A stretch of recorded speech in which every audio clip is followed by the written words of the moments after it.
Assalamualaikum warahmatullahi wabarakatuh.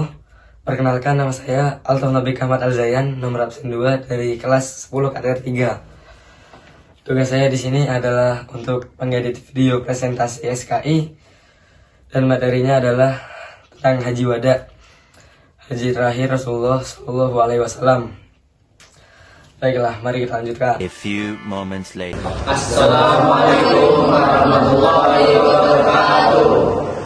Kami dari kelompok 5 akan menjelaskan tentang peristiwa Haji Wada. Saya absen Ahmad, absen 05, saya membaca pendahuluan. Saya Ilman Bajaywono, absen 14, saya bagian menjelaskan pembahasan 1.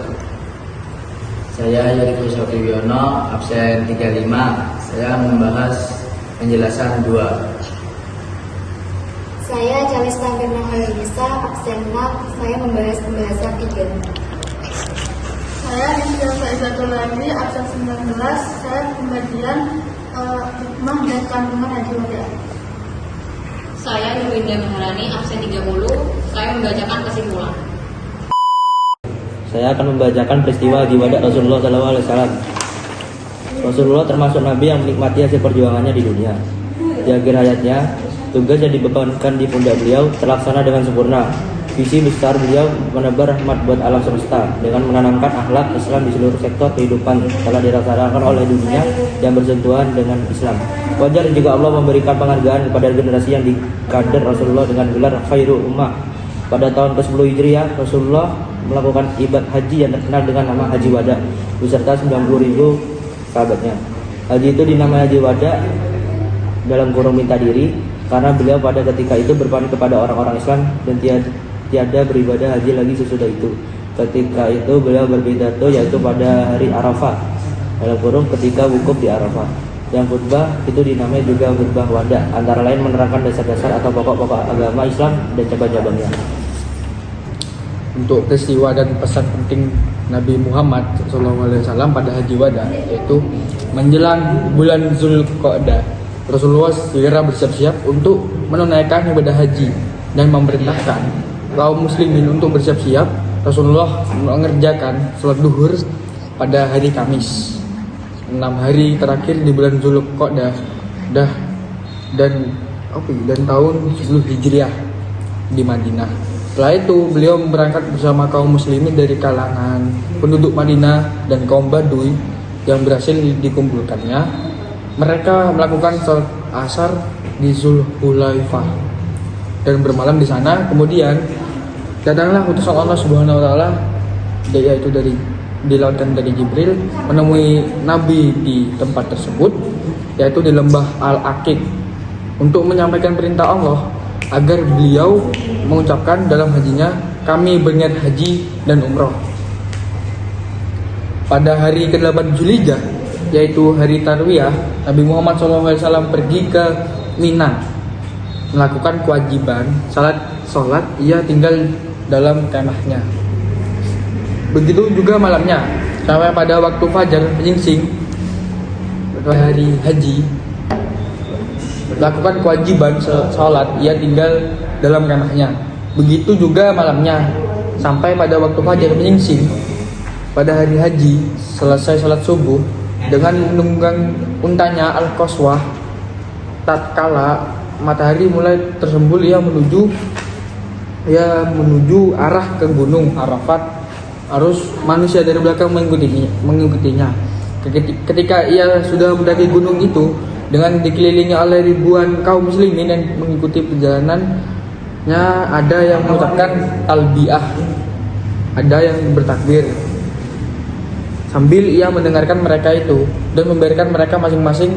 Mereka terus berjalan seraya bertakbir dengan suara bergelombang. Isi khutbah lahir Nabi Muhammad SAW. Khutbah lahir Nabi Muhammad SAW adalah momen yang sangat bersejarah dalam sejarah Islam. Terjadi pada tahun ke-10 Hijriah 632 Masehi. Khutbah lahir ini menjadi wasiat dan nasihat lahir yang diberikan oleh Nabi Muhammad kepada umatnya sebelum beliau wafat. Rasulullah SAW wafat pada tanggal 12 Rabiul Awal tahun 11 Hijriah 632 Masehi dalam usia 63 tahun. 3 bulan sebelum itu, Rasulullah SAW menyampaikan khutbah lahirnya di Padang Arafah ketika menjalani ibadah haji. Ibadah ini kemudian dikenal dengan sebutan Haji Wada, yaitu haji perpisahan. Setelah melaksanakan wukuf di Padang Arafah, baginda Nabi dari atas punggung untanya yang bernama Al-Quswa memanggil segenap kaum muslimin yang hadir di sana untuk berkumpul. Berikut khutbah terakhir Nabi. Wahai manusia, dengarkan aku ketika aku menjelaskan kepadamu, karena aku tidak tahu, mungkin aku tidak akan bertemu denganmu setelah tahunku ini. Dalam posisiku ini, wahai manusia, darahmu, harta bendamu, dan kehormatanmu ada di atas kamu suci sampai kamu bertemu dengan Tuhanmu. Sama seperti harimu ini, suci di bulanmu ini, di negeri ini. Wahai manusia, istri-istrimu mempunyai hak atas dirimu, dan kamu mempunyai hak atas mereka.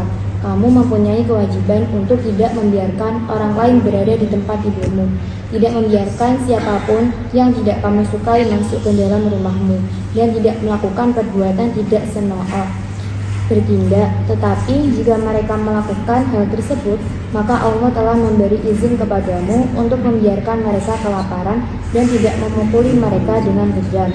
Jika mereka berhenti, maka mereka akan diberi makanan dan pakaian yang pantas, dan perlakukan wanita dengan baik, karena mereka memang demikian hamba-hamba bagimu yang tidak memiliki apa-apa untuk dirinya sendiri, dan kamu hanya mengambil mereka dengan amanah dari Allah dan menghalalkan auratnya dengan firman Allah. Maka pahamilah perkataanku, hai manusia.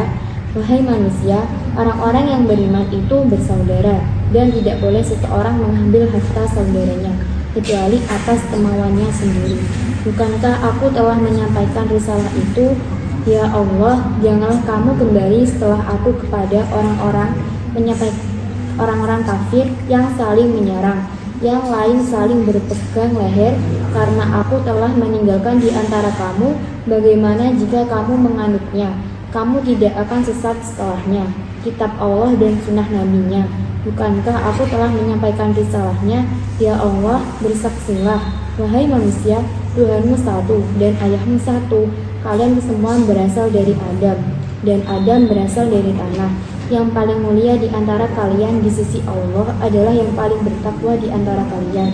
Dan tidak ada orang Arab yang lebih unggul atas orang non-Arab kecuali dalam ketakwaan. Bukankah aku telah menyampaikan risalah?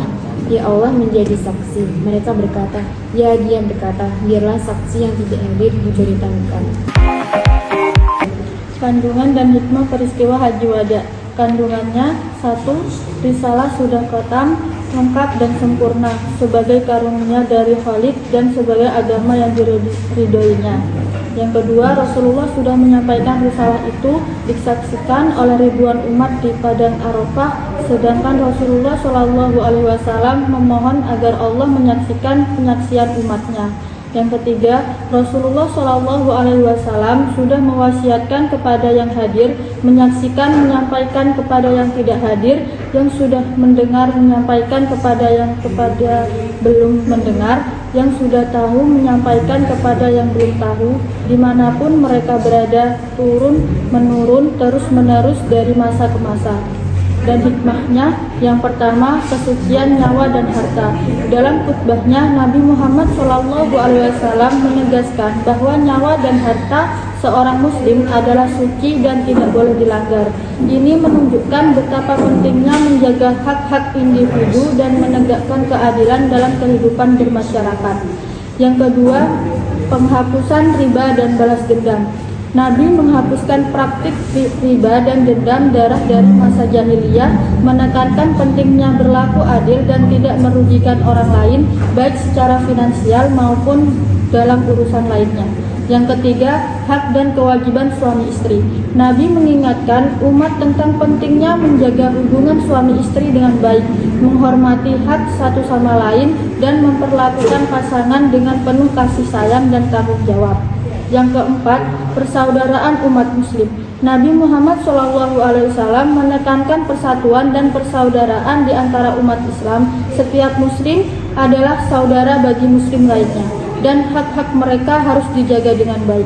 Yang kelima, peringatan tentang godaan setan. Nabi Muhammad SAW mengingatkan bahwa setan akan selalu berusaha menyesatkan umat manusia, bahkan dalam hal-hal kecil. Oleh karena itu, penting untuk selalu waspada dan menjaga keimanan. Yang keenam, berpegang teguh pada Al-Quran dan Sunnah. Nabi menekankan bahwa umat Islam tidak akan tersesat jika mereka terus berpegang pada Al-Quran dan Sunnah Rasulullah. Pesan ini menjadi pegangan hidup yang jelas bagi umat Islam setelah wafatnya Nabi. Yang ketujuh, tanda selesainya risalah Nabi. Dengan turunnya ayat yang menyatakan bahwa agama Islam telah sempurna, Abu Bakar menangis, merasa bahwa tugas kenabian telah selesai dan Nabi Muhammad SAW akan segera menghadap Allah Subhanahu wa Ta'ala. Kesimpulannya adalah Haji Wada merupakan momen perpisahan Nabi Muhammad SAW pada tahun ke-10 Hijriah, di mana beliau menyampaikan khutbah terakhir yang berisi pesan penting bagi umat Islam. Khutbah ini menekankan larangan menyakiti diri sendiri maupun orang lain, kewajiban menjaga amanah, penghapusan riba, pentingnya menjaga hak dan kewajiban suami istri, serta memperkuat persaudaraan umat Islam. Nabi juga mengingatkan pentingnya berpegang teguh pada Al-Quran dan Sunnah. Rasulullah SAW adalah penyampai risalah Allah yang menjadi teladan terbaik sepanjang masa. Dakwah dan ajaran beliau tetap relevan hingga saat ini, menjadi warisan berharga yang terus berpegang oleh umat Islam di seluruh dunia.